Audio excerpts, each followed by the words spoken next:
Bonjour à tous, j'espère que vous allez bien et j'espère que cette vidéo vous plaira. Et aujourd'hui, ça sera les châteaux. Alors, que dire globalement sur les châteaux en quelques minutes? Parce que je détaillerai plus tard les intérieurs généraux, comme les donjons, comme les grandes salles, les tours, et comment c'était agencé. Et je détaillerai probablement chaque type de château. On va commencer par le début. Donc au début du Xe siècle, il s'agissait généralement d'une tour défensive en bois située sur une butte ou sur une colline.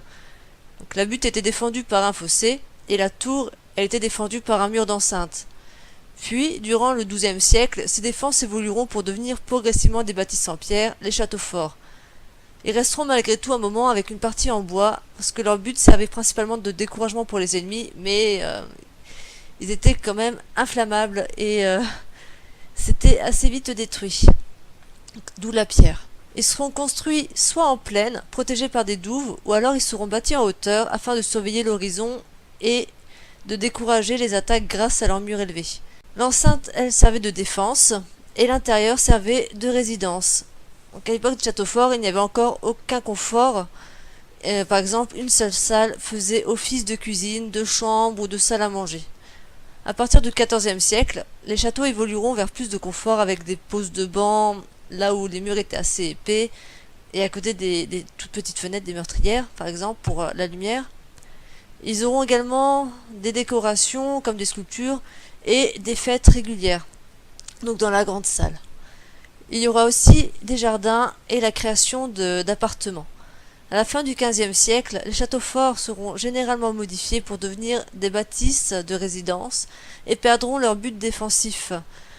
Le donjon, lui, sera conservé, parce que c'est un symbole de puissance, donc plus il est haut, plus c'est puissant, et les fenêtres seront élargies, il y a des vitraux qui seront posés, des sculptures seront ajoutées et de grandes fêtes seront données. Une chapelle, elle, restera quand même généralement malgré les guerres civiles qui font rage et les guerres religieuses. À partir du VIe siècle, les châteaux d'agrément font leur apparition et ils sont utilisés principalement pour la chasse. Donc il y en a même un à Versailles, un petit...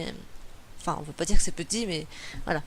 Au XVIIIe siècle, les châteaux seront plutôt conçus comme des pavillons avec un souci de confort et d'intimité.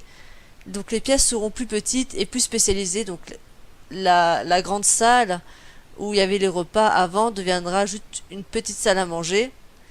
Et elle ne servira plus qu'au dîner et non aux réceptions.